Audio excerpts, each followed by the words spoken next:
if you watched my last video, here inside the Skoolie Airbnb, this video starts about 3 hours where the last one ended.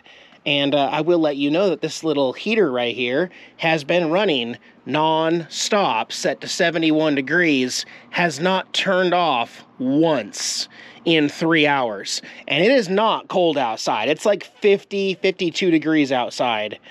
And so now I'm going back to, well, we know these windows aren't insulated very well, but a lot of people rip out this metal, redo the insulation on these Skoolies, and put new insulation and wood up there. And I had started my last video by saying that's nonsense, nonsense, poopy pants. But now, because this heater refuses to turn off, I'm wondering if maybe I was wrong. Maybe it's a very wise decision to re-insulate the roof of your Skoolie.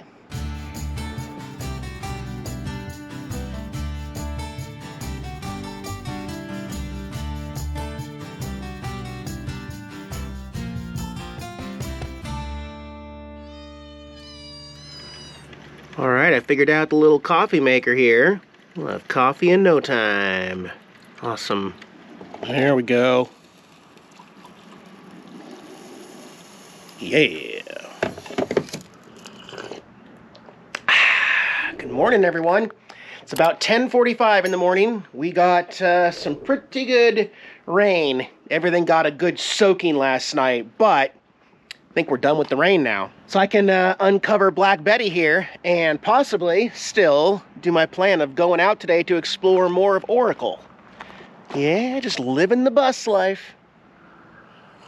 Yeah, I'm gonna sit in front of the heater for a little bit and drink some coffee. It's very comfortable right here. Thank you for joining me here on the channel, guys. This video is made possible by Connectin. Check out the video description below for unlimited, on-the-road, off-grid, or mobile unlimited internet. Yeah, thank you for that sunshine. I thought today was going to be a total washout, so I'm very, very happy to see it clear up, except it's going to be a little cold today. I talked with my host because there's a fire pit right here, and also we've got little fire start cubes. And I thought, it's still kind of a weird place for a fireplace so close to the bus, and I just wanted to make sure.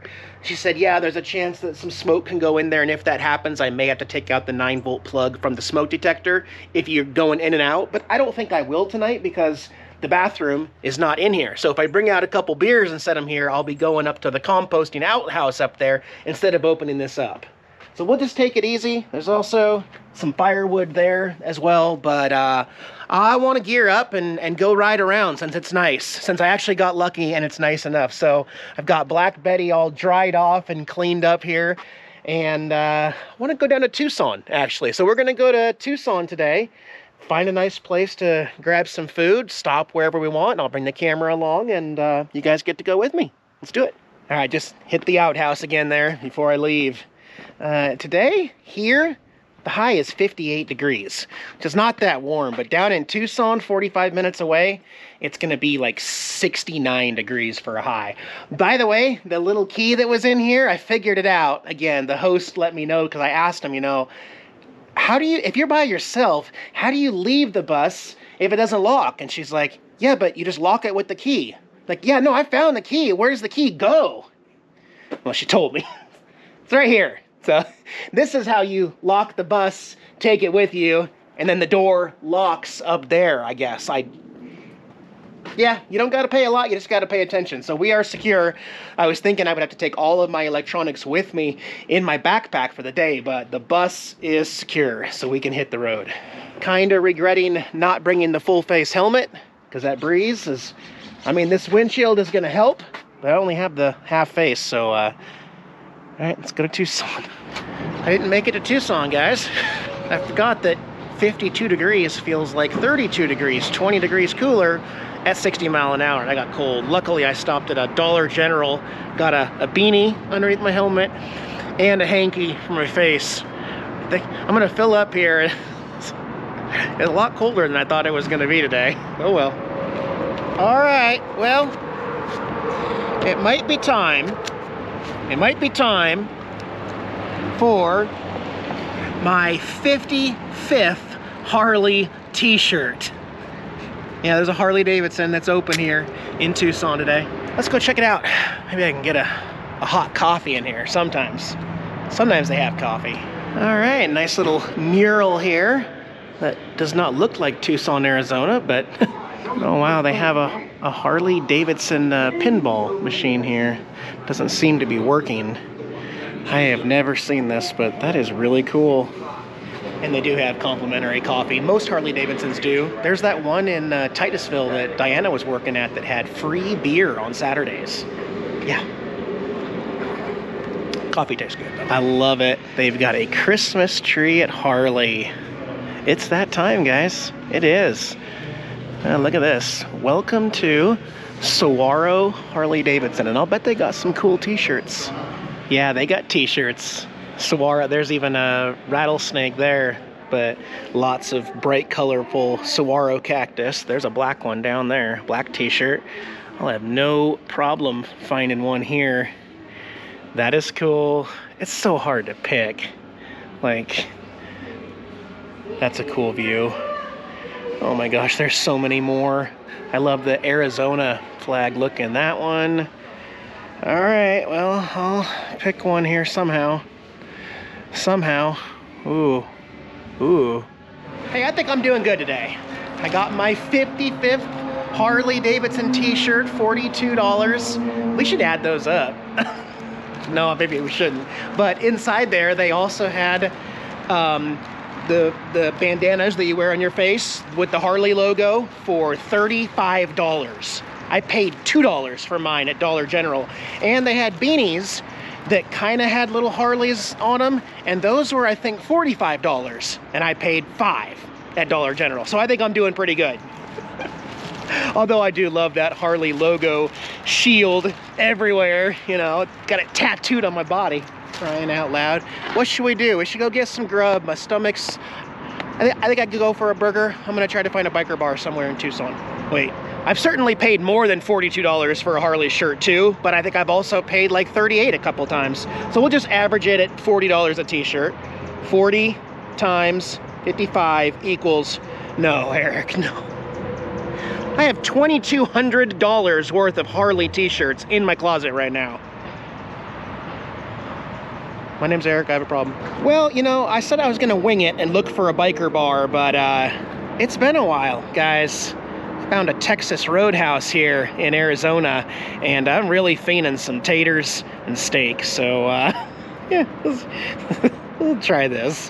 Pretty cool. I love being single because I don't have to wait in line. Just come right to the bar, and we're starting with the buttered rolls.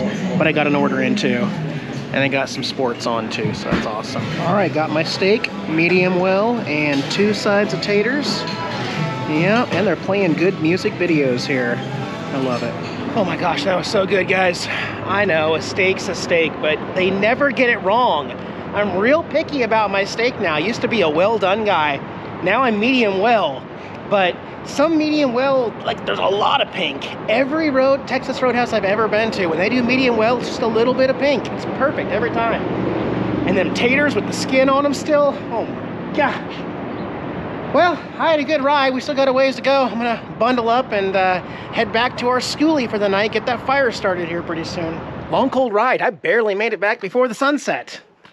As a matter of fact, I didn't. The sun has set. The sun has already set, hasn't it? Yeah, it just did, right behind that house. Okay, well, I won't need to eat anything for dinner for a little while since I had that late lunch steak, but probably later tonight I'll microwave up a cheeseburger or something. And we're gonna get this fire going too. First I wanna get inside and get warm. I'm still frozen. Like that. I feel like that Dumb and Dumber scene. And yes, it's very toasty in here. 70 degrees. Nice. Before it gets dark and I can't film in here again, I want to point out one more time that you know, every Skoolie is different and they're all built differently. But this one advertised as 3 couches. I mean, this is a couch. That's a couch. And then over here, of course, you've got a 3rd couch. So they just couched it up in here. But I'm different about this kind of thing because this this isn't really a couch to me. You might be able to call it a couch, but no one who sits on this is ever going to be comfortable. There's no back. In fact, it's really uncomfortable. Even with a pillow, your back goes all the way through and just sits on that wood. Okay? And not to mention, I mean, it's a 90-degree angle anyway. It's completely flat, just wood, and, you know, the cheapest possible foam. Foam doesn't do anything, you know? It just goes straight down to the wood. And I'm like, to call that a couch is a pretty big stretch. And why? Why have another one right here? And why have a third one right here? Are people really going to sit on that for some reason and enjoy it? I think this, you know, and it's tough for me because I know every Skoolie build is different. It's built uniquely by the people that plan to live in it in the future. So there's a reason behind everything. I'm just saying, these couches are not doing it for me in here. It's just a waste of space. If I had a Skoolie, and we're just talking about the front right here, this is a wheel well underneath here, but it doesn't go that high. Okay, actually, we can just look right here. There's where the actual wheel well height is. It's only about 6 inches off the ground. And they just got a hamper and something blocking it so it can't be used. But here's what I would do. I would build a platform right here, right behind the driver's seat. And this would be the refrigerator. Right behind the driver's seat, facing this way with one window blocked off. Easy access, coming inside to grab a beer while you're outside. So, you know, walk through the whole RV, grab a beer, shut it, and go and walk right back out. Right on the other side of that, these 3 windows would all be a 60-inch TV right here. And I'd black out all those windows. Across from it, again, we have this wheel well, but I would utilize this wheel well and create a litter box for the kitties with an outdoor compartment on the other side that could be opened so that I could slide it out from outside to scoop the litter.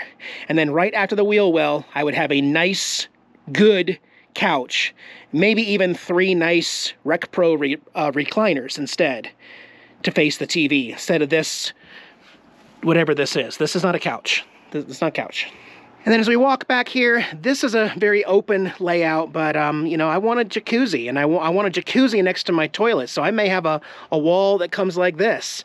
And then behind it over here, no doors, you would just walk around it to access the toilet, the sink, and the jacuzzi shower. The only thing I really like back here is this bed area.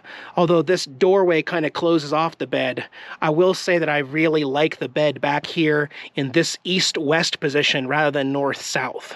A queen bed is perfect for me back here. That's what this is. This is a queen bed, so that's perfect in the very back, sure. But the rest of the design in here, I'm not really in love with, and I do think it was just kind of thrown together. Putting the Dometic fridge that's meant to be up high, putting it directly on the ground is a very strange thing because no matter, I mean, I'm a short guy. But I gotta reach all the way down to open the fridge, and then I have to literally sit down on the floor just to be able to see anything on the first shelf, not to mention all the stuff that's on the floor like that. So these countertops, remember this is just a fake one to cover the burner underneath, but these countertops come up to my thigh. I mean, you are really bent over working on this counter, and especially washing dishes hunched over like that. This counter should probably come up to like halfway up this window, and then a backsplash that comes up right here.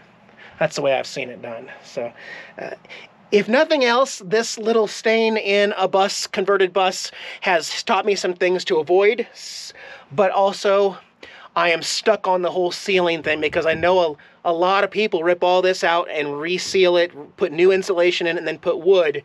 And more I'm seeing people just not touch this, just leave it open. Which is cool because, again, sorry about the low light over here, with all this metal left, all of this is metal, right? You can get away with creating your own curtains up here with little magnets in them. And then you just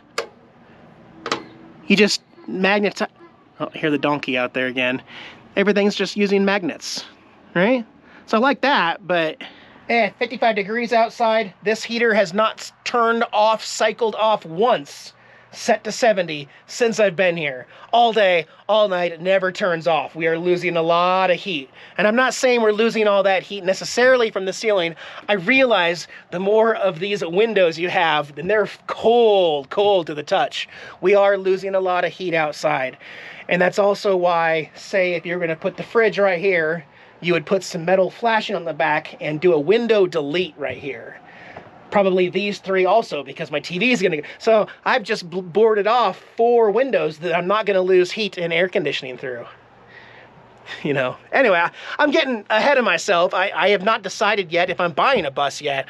I'm looking for a good diesel pusher, Cummins Allison 6-speed with the 6th gear unlocked highway activity bus. That's what I'm looking for. But if I don't go that route, I am also looking to upgrade from my Class C Tioga into a Roadmaster chassis diesel pusher RV. And there are a lot of cool looking ones out there. But yeah, let me get settled here, bring a beer outside, and get this fire going. All right, got the fire going, guys. It's starting. It's just starting to crackle. I know it seems kind of sketchy because it's so close to the bus and we're in an enclosed area, but the smoke is naturally going right out there right now, so I'm lucky. It's not coming anywhere near the bus, so we're good. Let's get some warmth going here.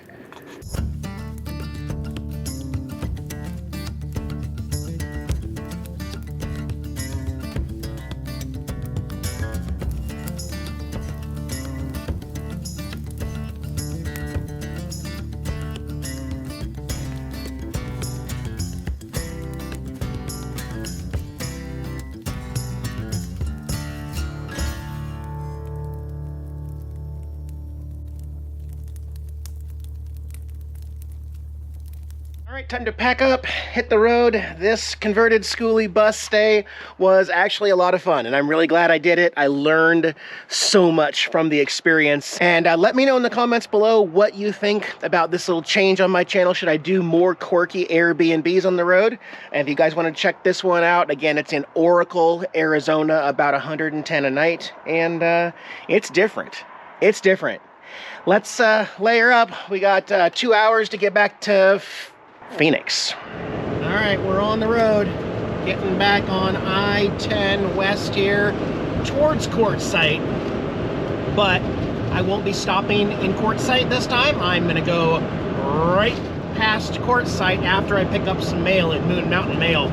I also just stopped at Roadrunner Harley Davidson here in Goodyear, Arizona, picked up my 56th Harley t-shirt. Anyways, guys, be well. December is upon us. Christmas is here. And in my next video, going on another adventure out of the state. Bye, guys.